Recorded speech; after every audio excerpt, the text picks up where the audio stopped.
Happy new year বন্ধুরা, তোমাদের সবাইকে বলছি কালকে আমাদের একটা দুর্ঘটনা ঘটেছে, বুঝেছো? তারপরে সবার দিকে এই দিকে তাকিয়ে বলো, বন্ধুদের দিকে। তারপরে জানো তো কি দুর্ঘটনা, সেটা তো তোমরা জানতে চাইবেই, তা আমি বলে দিচ্ছি। আমার একটা ছোট্ট দাদু ভাই আছে, সে তো সবাই দেখেছে অনেকবার। সে দেখেছে, দেখলো, আমাকে তো বলতে হবে না। ওর বয়সটা কত বলে দাও, কি 15 বছর কমাস? এই 15 বছর না, 18 বছর 19 দিন। 18 বছর, ছোট্ট লাডলি, 18 বছর 19 দিন। হ্যাঁ, জানো কালকে আমার মেয়ে চা করেছে, আর ও আমার হাত ধরে ধরে আসছিল। এবার আমি ঘরে একটা কাজ করতে এসেছি, ও পুট করে হাতটা ছেড়ে দিয়ে চলে গেল। ও বাবা, ওর মা গ্যাসের ওই দিকে ঘুরে কাজ করছিল, ও গিয়ে মানে কি বলবো তোমাকে, কাচের কাপে দুধ দিয়ে ওর মা চা করেছে, আর হ্যান্ডেলটা টান দিয়ে পুরো একদম চাটাকে উল্টে ও হাত পুরে, এই এই আয় তো দেখাই দেখাই হাতটা দেখাই, এই লাগলি, এই লাডলিকে একটু বুর কাছে নিয়ে যা, সামনে হাতটা দেখা। দেখো হাতটা দেখো তোমরা, এই শোনাই হাতটা সবাইকে দেখি দাও, হাত দেখা। ওই যে আসো আমার ভাই, এই যে হাতটা, এই যে দেখো হাতটা কিভাবে পুড়েছে, দেখো তোমরা, তোমরা দেখো বন্ধুরা। কথা তারপরে হাতটা পুড়ে গেছে, কি কান্না, ওরে বাপরে, তোমাদের কি বলবো, মাকে নড়িয়ে দিচ্ছিস কেন? তো মানে মানে সত্যি তুমি মানে ওটা যদি খুলে তোমাদের দেখাতে পারতাম, দাঁড়াও দেখাবো পরে, যখন ওর মা খুলবে তখন দেখাবো। মানে এত বড় ফোসকা পড়ে গেছে পুরো এইখানটা, এতটা পুরো এত বড় ফোসকা পড়ে গেছে।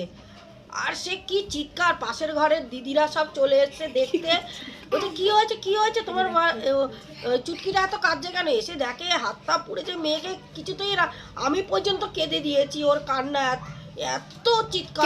কাজলে কালকে দেখাও সবাইকে। কি করে দেখাবো, কি করে কাঁদছিলাম, জল পড়ছিল, কষ্ট হচ্ছে।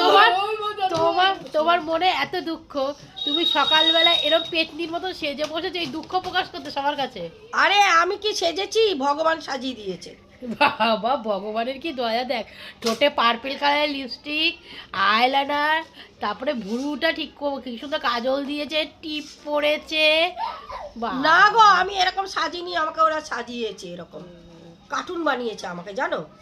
আমার বড় নাতি না আমাকে ভীষণ কার্টুন বানায়, কার্টুন বানিয়ে সাজায়। আজকে যাওনি কেন কাজে? তারপরে শোনো, তারপরে যাই হোক, তারপরে কি করি, হাতটায় তো মানে বাচ্চা মানুষ, এবার তো ডোলে মোলে ফেলবে।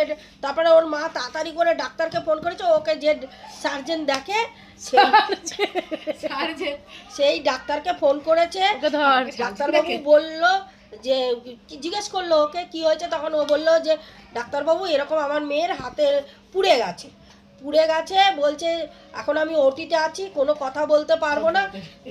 তারপরে বলছে যে মলম লাগাতে, ওই যে কি একটা টি ব্যাগ না কি বলে না, টি ব্যাগ, ওই টি ব্যাগ লাগাতে বললো। আর ওটা যদি ওটার ওপর দিয়ে আবার ওই যে ওই তারপরে ওই যে বাথরুমে যা, ওই দাদু বাবান ধর দেখ, ডাউটকে দেখ, দেখো কি রকম হাতে যে অত বড় ব্যথা, কেউ বলবে আমার 7 জন্মে 14 পুরুষ হবে এরকম বাচ্চা দেখিনি। বাপরে, বদমাইশিটা দেখো, বদমাইশি দেখো। 18 বছর 19 দিন, কেউ বলবে?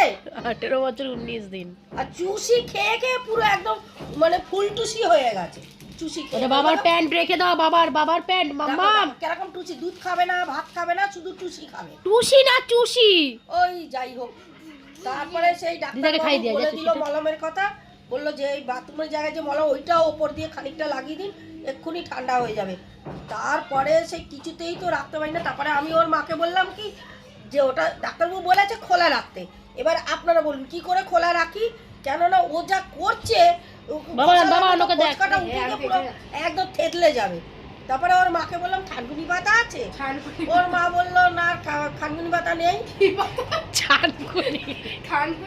হাসাস না তো, বন্ধুদের বলছি এত বড় একটা ঘটনা ঘটলো।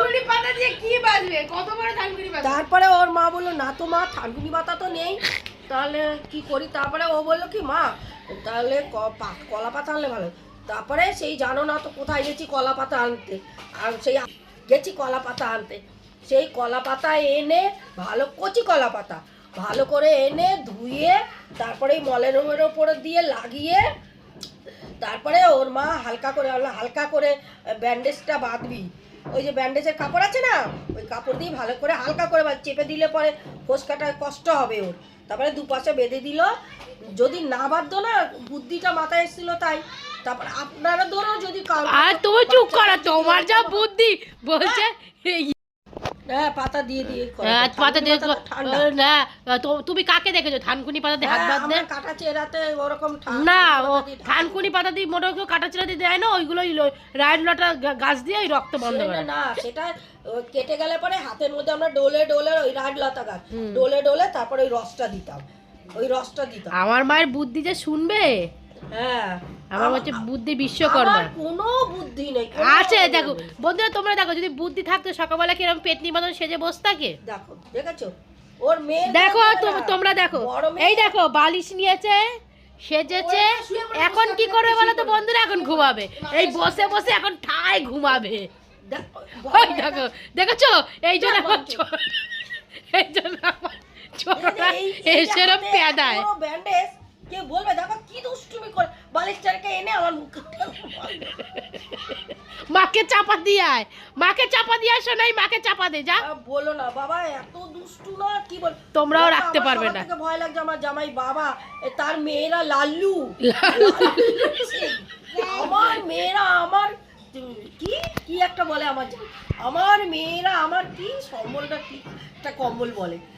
যাই হোক, যা মাকে চাপা দিয়ে আয়, যা মাকে চাপা দে। আমার তো ওই ভয়ে আরো আমার বেশি, মানে আমি কি বলবো আপনাদের, কালকের ঘটনাটা চোখে দেখতে পেলে আমি তো একদম হতাশা হয়ে গেছি। হতাশা হয়ে বাতাসা খাচ্ছিল বসে বসে। সে জানি বাবান এসে দেখে ওর মেয়ের এরকম, এরা কনস্ট্যান্ট দুষ্টুমি করে আছে। বলেছে চা খেতে হবে না, সব তুলে দাও। আরে বাবা রে, বাচ্চা কাচ্চা এরকম কত বলে, এত দুষ্টু বাচ্চা কি করে রাখা যায়? তাও আজকে আমরা দুবার চা করে খেয়েছি।